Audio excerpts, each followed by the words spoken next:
سیدنا علی المرتضیٰ رضی اللہ تعالی عنہ کی پیدائش ہوئی تو روایات میں آتا ہے کہ وہ آنکھیں نہیں کھولتے تھے۔ حضور مبارکباد دینے گئے اور اپنے بھائی کو دیکھنے گئے تو ان کی والدہ حضرت فاطمہ بنت اسد رضی اللہ تعالی عنہا نے کہا، بیٹا پیدا تو ہوا ہے لیکن پریشانی یہ ہے کہ آنکھیں نہیں کھولتا۔ تو آقا کریم علیہ السلام نے اپنا لعاب حضرت علی المرتضیٰ کے منہ میں ڈالا تو مولا علی نے آنکھیں کھول لی۔ گویا سیدنا علی المرتضیٰ رضی اللہ تعالی عنہ نے آنکھیں کھولی تو پہلا جلوہ رخ والضحیٰ کا دیکھا، اس رخ نور کو دیکھا۔ اللہ اکبر، قربان جائیں سیدنا علی المرتضیٰ کی آنکھوں پر، جس کا پہلا نظارہ رخ محبوب تھا، اور پھر بچپنے کی عمر حضور کی قربت میں، حضور کی صحبت میں، حضور کی تربیت میں بسر ہوئی۔ آقا کریم علیہ السلام جب اللہ کے حکم سے اعلان نبوت فرمایا تو سیدنا علی المرتضیٰ رضی اللہ تعالی عنہ نے ایمان لانے والوں میں سر فہرست اپنا نام لکھوایا، اور آقا کریم علیہ السلام کے ساتھ پھر ہر محاذ پہ کھڑے ہوئے نظر آئے۔ سیدنا علی المرتضیٰ فرماتے ہیں کہ رسول رحمت نبی اکرم صلی اللہ علیہ وآلہ وسلم نے ارشاد فرمایا کہ اے علی، تیری مثال حضرت عیسیٰ کی ہے۔ حضرت عیسیٰ کا ماجرا یہ تھا کہ ان سے دو طرح کے لوگوں کا معاملہ ہوا اور دونوں گمراہ ہوئے۔ ایک وہ جنہوں نے حد سے زیادہ ان سے محبت کی اور اس قدر بڑھا چڑھا دیا کہ انہیں اللہ کا بیٹا قرار دے دیا، اور دوسرے یہودی تھے جو اس قدر بغض رکھا سیدنا عیسیٰ علیہ السلام سے کہ ان کے قتل کے درپے ہوئے، ان کی ماں پہ تہمت لگائی۔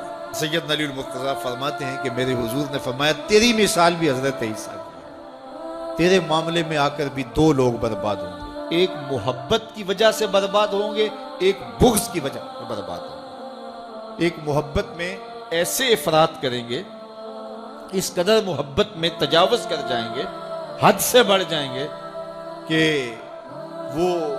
وہ کہیں گے تیرے بارے جو نہیں کہنا چاہیے۔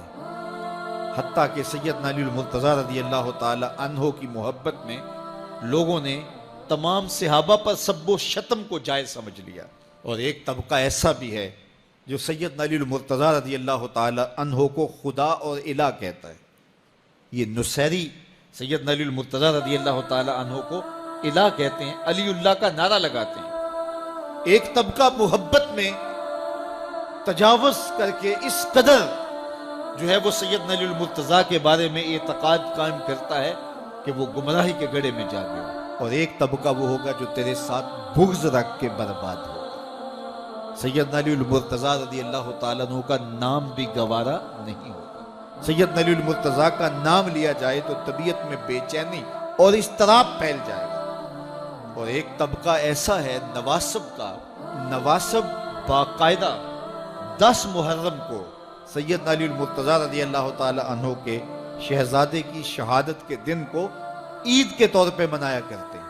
وہ نئے نئے کپڑے پہنتے ہیں، انواع و اقسام کے کھانے کھاتے ہیں اور ایک دوسرے کو مبارکیں دیتے ہیں اور گلے ملتے ہیں۔ تو نواسب سیدنا علی المرتضیٰ اور خاندان نبوت کے ساتھ بغض رکھنے کی وجہ سے برباد ہوئے، اور جو نصیری اور وہ طبقات جو حضرت سیدنا علی المرتضیٰ کے ساتھ محبت کے ازدیاد میں یہاں تک جا پہنچے کہ انہیں ابن اللہ کہہ دیا، یا ان کی محبت کے اندر جلیل القدر ہستیوں پر تان و تشنیع کے تیر برسائے، تو یہ گمراہی کے گڑھے میں جا گرے۔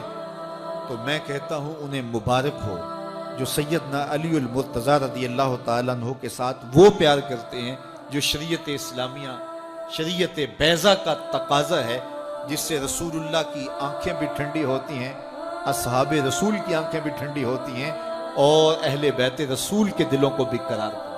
اہل بیت نبی کے گھر والے ہیں اور صحابہ نبی کے در والے ہیں۔ ہم کہتے ہیں گھر والوں تمہیں بھی ہمارا سلام اور در والوں تمہیں بھی ہمارا سلام۔ کتنے لوگ تھے جو ہمارے ساتھ چلتے ہوتے تھے، آپ ذرا اپنے ذہن پہ زور دیں۔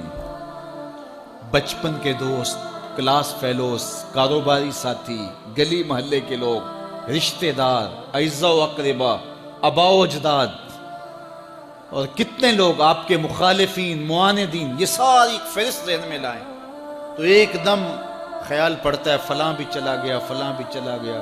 کوئی سال کے بعد اچانک کوئی بات یاد آتی ہے تو یاد آ جاتا ہے، کوئی 6 ماہ کے بعد یاد آتا ہے۔ کئی ایسے لوگ ہیں کہ سال ہا سال بعد یاد، ہاں وہ بھی ہوتا تھا۔ مٹی کا رزق بن گئے، قصہ پارینہ بن گئے۔ کہانی تو اتنی سی ہے نا، جو اکڑ اکڑ کے چلتے تھے آج وہ مٹی کا رزق بن گئے ہیں۔ جو اپنے بدن پہ چٹکی مٹی بھی نہیں پڑنے دیتے تھے آج ان کے کفن بھی تار تار ہو گئے۔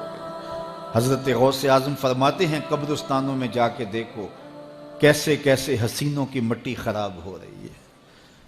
اللہ اکبر، بدن خاک میں مل گئے، ہڈیاں چور چور ہو گئی، ریزہ ریزہ ہو گئی، قبروں کے نشان بھی مٹ گئے، کتبے بھی ٹوٹ گئے، مٹ گیا مشتاق دل سے رنگے یاد رفتگاں، پھول مہنگے ہو گئے، قبریں پرانی۔ کون کسی کو یاد کرتا ہے؟ اور اسی طرح ہم مل کے مٹی کا رزق بننے والے ہیں، لیکن کوئی ایسا کام چھوڑ جائیں گے، اپنے رب سے جڑ جائیں گے، اپنے رب کے بندوں سے جڑ جائیں گے، رسول کریم کے دامن کو تھام لیں گے تو پھر موت بھی مرنے نہیں دے گی۔ پھر سر خرو اور سر بلند ہوں گے، پھر عزتوں کے تاج سروں پہ رکھے جائیں گے، وقار کی مسند پہ بٹھائے جائیں گے۔ فقیر نام تنا دا باؤ، قبر جنہ دی جیوے ہو۔ پھر قبروں پہ بھی چراغاں ہوگا جب ہم ان سے جڑ جائیں گے۔ تو یہ مختصر زندگی کی تمام تر لطافتوں کے حصول کے ساتھ گزرنی چاہیے۔ کتنے نوجوان ہیں جنہوں نے اپنی توبہ کو مؤخر کیا تھا بڑھاپے کے لیے، اور آج قبرستانوں میں دفن ہیں۔ آپ جا کے قبرستانوں میں دیکھیں، وہ سوچتے تھے کہ ابھی تو جوانی ہے، جوانی سے لطف اندوز ہو لیں، بڑھاپے میں توبہ کر لیں گے، لیکن بڑھاپا نہیں آیا، موت آ گئی۔ موت تو برحق ہے، یہ تو آ کے رہنی ہے، لیکن بڑھاپا لازمی نہیں ہے کہ ضروری آئے۔ حضرت امام غزالی نے ایک بڑی خوبصورت بات لکھی، فرماتے ہیں معاشرے میں نظر دوڑا کے دیکھو، زیادہ بچے ہیں، زیادہ جوان ہیں یا زیادہ بوڑھے ہیں؟ تو کہا آپ کو بچے زیادہ ملیں گے۔ ہر گھر میں دیکھ لیجئے، بچے زیادہ ہوں گے، جوان ان سے کم ہوں گے، بوڑھے ان سے کم ہوں گے۔ تو اگر بوڑھے تھوڑے ہیں، جوان زیادہ ہیں، تو غزالی فرماتے ہیں پھر بات سیدھی سیدھی ہے، بڑھاپے تک کوئی کوئی پہنچتا ہے، زیادہ جوانی میں چلے جاتے ہیں۔ اور کہا کہ اگر جوانوں سے بچے بھی زیادہ ہیں تو پھر اس کا مطلب بھی سیدھا سیدھا ہے کہ جوانی تک سارے نہیں پہنچتے، بہت بچپن میں چلے جاتے ہیں۔ غرہ کس پہ، ناز کس پہ، غرور کس پہ، تکبر کس پہ؟ تو یہ مختصر زندگی جو اللہ کی امانت ہے، اس کو اللہ کے نام پہ گزارو۔ جو بیت گئی وہ بیت گئی، وہ تو منہا ہو گئی زندگی سے۔ وہ مجھے رات سے کچھ لوگ میسج بھیج رہے ہیں کہ آج 16 مارچ ہے اور آپ کا پیدائش کا دن ہے، مبارک ہو، اللہ سب کو جزا دے۔ لیکن میں آج اپنی چھوٹی بیٹی کو بھی کہہ رہا تھا، وہ مجھے بولی کہ ابو آپ کو مبارک ہو، تو میں نے کہا کہ آپ ہاتھ اٹھا کے اللہ کی بارگاہ میں دعا کرو کہ اللہ آپ کے باپ کے 46 سال کے گناہ معاف کر دے۔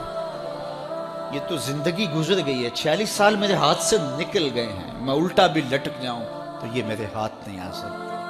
اگر میں نے اچھے گزارے ہیں تو مجھے مبارک ہو اگر قبول ہو گئے ہیں، اور اگر اچھے نہیں گزرے تو مجھے توبہ کرنی چاہیے، زندگی کی کوتاہیوں سے توبہ کرنی چاہیے۔ ہم سمجھتے ہیں ہم بڑے ہو رہے ہیں، حقیقت میں ہم چھوٹے ہو رہے ہیں۔ ہم اپنی زندگی کے اہداف طے کریں، زندگی کے مقاصد طے کریں، ساری زندگی اس کے گرد سفر کرنی چاہیے۔ کئی لوگ ساری زندگی گزار دیتے ہیں، ان کو ساری زندگی راستہ ہی نہیں ملتا کہ جانا کدھر۔ وہ کیوں؟ وَأَضَلُّ السَّبِيلَ، اللہ فرماتا وہ بھٹکے ہوئے مسافر ہوتے ہیں۔ اللہ سے راستہ مانگو، آہستہ چلو لیکن منزل کا تعین کر کے بڑھو، بڑھتے رہو، منزل تمہارا استقبال کرے گی۔ آج مشکل ہے تو کل آسانیاں ہوں گی، تو یہ زندگی تیزی کے ساتھ کٹ رہی ہے، لمحہ لمحہ میں اور آپ موت کے قریب ہو رہے ہیں۔ قبل اس سے کہ وہ وقت آئے کوئی حجت باقی نہ رہے، مجھے اور آپ کو اپنی آخرت کی تیاری کی کوشش کرنی